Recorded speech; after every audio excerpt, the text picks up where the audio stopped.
ध्यायेत नित्यं महेशं रत्नगिरिनिभं चारुचन्द्रावतंसं रत्नाकल्पोज्ज्वलांगं परशु मृगवरा भीतिहस्तं प्रसन्नं पद्मासीनं समन्तात् अस्तुत्मर्गनैर व्याघ्रकृतिं वसानं विश्वाद्यं विश्वबीजं निखिल भयहरं पंचवक्त्रं त्रिनेत्रम।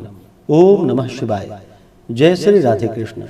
आप सभी का आपके अपने YouTube channel VK Mishra present में बहुत बहुत स्वागत है। आइए आज आप सब सुनेंगे सोम प्रदोष व्रत की कथा। जब भी प्रदोष का व्रत सोमवार के दिन पड़ता है तो इसे सोम प्रदोष या सोमवार प्रदोष व्रत के नाम से जाना जाता है। प्रदोष व्रत में विशेष प्रकार से भगवान शिव जी का प्रदोष काल के समय में पूजन करने का विशेष महत्व माना गया है। प्रदोष काल का समय सूर्यास्त से 1 घंटे पहले और सूर्यास्त के 1 घंटे बाद तक के बीच का जो समय होता है, यह समय प्रदोष काल का होता है। और इस दौरान भगवान शिव जी प्रसन्न मुद्रा में होते हैं और जो भी इनका इस समय पूजन करते हैं व्रत को धारण करके, तो भगवान शिव जी अपने भक्तों के सभी प्रकार के मनोरथ की सिद्धि करते हैं। तो आइए सुनते हैं सोम प्रदोष व्रत की कथा। तो बोलिए प्रेम से भगवान भोलेनाथ की जय, माता पार्वती की जय, सर्वदेवी देवता की जय। श्री सूत जी बोले कि हे ऋषिवरों, अब मैं सोम त्रयोदशी व्रत का महात्म्य वर्णन करता हूँ। इस व्रत के करने से शिव पार्वती प्रसन्न होते हैं। इस दिन प्रातः काल स्नान आदि करके शुद्ध पवित्र हो शिव पार्वती का ध्यान करके पूजन करे और अर्घ्य दे। ओम नमः शिवाय इस मंत्र का 108 बार जप करे। फिर स्तुति करे कि हे प्रभु, मैं इस दुख सागर में गोते खाता हुआ, ऋण भार से दबा हुआ, ग्रह दशा से ग्रसित हूँ। हे दयालु प्रभु, मेरी रक्षा कीजिए। सोनक ऋषि बोले कि हे पूज्यवर महामते, आपने यह व्रत संपूर्ण कामनाओं के लिए बतलाया है। अब कृपा कर यह बताने का कष्ट करे कि यह व्रत किसने किया, वह क्या फल उन्हें प्राप्त हुआ। श्री सूत जी बोले, एक नगर में एक ब्राह्मणी रहती थी। उसके पति का स्वर्गवास हो गया था। भरण पोषण का कोई आधार नहीं था, इसलिए वह सुबह होते ही अपने पुत्र के साथ भिक्षा मांगने के लिए निकल जाती थी और जो भिक्षा प्राप्त होता था उसी से अपना और अपने पुत्र का पेट भरती थी। एक दिन ब्राह्मणी भिक्षा मांगकर लौट रही थी तो उसे एक लड़का मिला। उसकी दशा बहुत खराब थी। ब्राह्मणी को उस पर दया आ गई। वह उसे अपने साथ घर ले आई। वह लड़का, जो कि विदर्भ का राजकुमार था, पड़ोसी राजा ने उसके पिता पर आक्रमण करके उसके राज्य पर कब्जा कर लिया था, इसलिए वह मारा मारा फिर रहा था।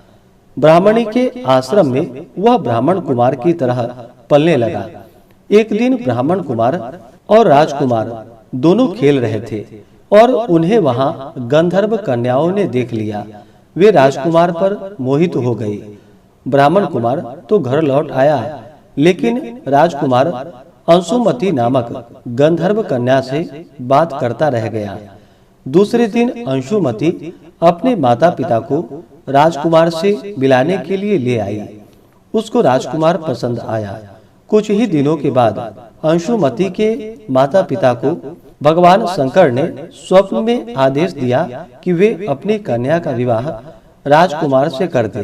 फलतः उन्होंने अंशुमती का विवाह राजकुमार से कर दिया। ब्राह्मणी को ऋषियों ने आज्ञा दे रखी थी कि वह सदा प्रदोष का व्रत करती रहे। उसके व्रत के प्रभाव और गंधर्व राज की सेनाओं की सहायता से राजकुमार ने विदर्भ से शत्रुओं को मार भगाया और अपने पिता का राज्य पुनः प्राप्त कर वहां आनंद पूर्वक रहने लगा। राजकुमार ने ब्राह्मण को अपना प्रधानमंत्री बनाया। राजकुमार और ब्राह्मण कुमार के दिन जैसे ब्राह्मणी के प्रदोष व्रत की कृपा से फिरे भगवान शंकर, वैसे ही अपने दूसरे भक्तों के भी दिन फेरते हैं। तभी से प्रदोष का व्रत संसार में बड़ा इसका महत्व माना गया है।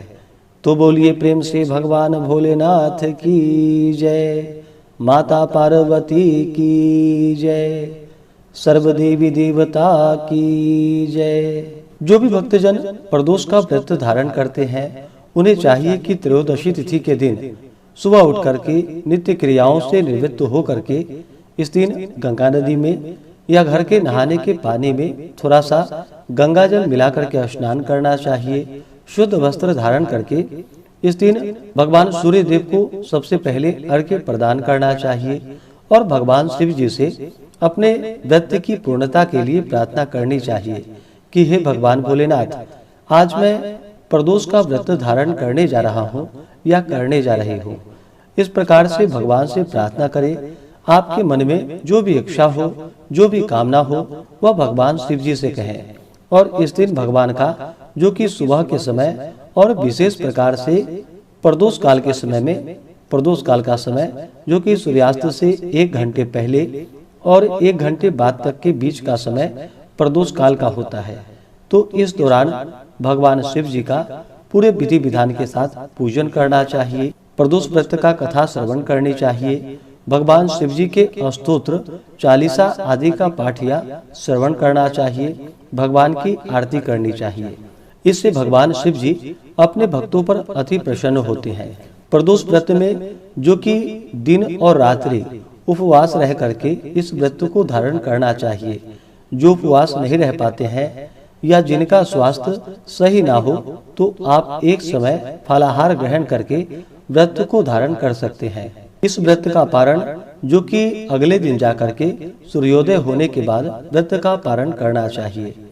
इस दिन जो भी व्रती हैं उन्हें व्रत के दौरान जो कि शुद्ध और सात्विकता का पालन करना चाहिए, ब्रह्मचर्य का पालन करना चाहिए, तामसिक वस्तुओं का, नशीले पदार्थों का सेवन बिल्कुल भी नहीं करना चाहिए। इस दिन भगवान का जो कि जल से अभिषेक करे, पंचामृत से अभिषेक करे, शुद्ध गंगा जल से अभिषेक करे, भगवान को वस्त्र अर्पित करे, फिर यज्ञोपवीत चढ़ाए, फिर अक्षत, चंदन, पुष्प अर्पित करे। भगवान को बेलपत्र अति प्रिय होता है तो उन्हें 3 पत्रों वाला बेलपत्र अर्पित करे और फिर समी पत्र चढ़ाए, भांग धतूरा अर्पित करे। भगवान शिव जी को तुलसी मंजरी चढ़ाई जाती है तो उन्हें तुलसी मंजरी अर्पित करे। उसके बाद धूप और दीप दिखा करके अनेक प्रकार का नैवेद्य भगवान को अर्पित करे। जल से आचमनी करवाए। मुख शुद्धि के लिए पान पत्र, सुपारी, लौंग, इलायची के साथ में अर्पित करे। इसके बाद फिर प्रदोष व्रत का कथा श्रवण करनी चाहिए। भगवान शिव जी के स्तोत्र, चालीसा आदि का पाठ या श्रवण करना चाहिए। इसके बाद भगवान शिव जी की आरती करनी चाहिए। इससे भगवान शिव जी अपने भक्तों के ऊपर अति प्रसन्न होते हैं, अपने भक्तों के सभी प्रकार के दुख और कष्टों को दूर कर देते हैं तथा सुख और समृद्धि का आशीर्वाद प्रदान करते हैं।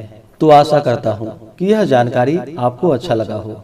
इसी प्रकार से ज्ञानवर्धक जानकारियाँ प्राप्त करते रहने के लिए, दत्त पूजा के बारे में जानने के लिए, कथा को सुनने के लिए चैनल पे अगर आप पहली बार आए हैं तो चैनल को लाल बटन दबा करके सब्सक्राइब करें।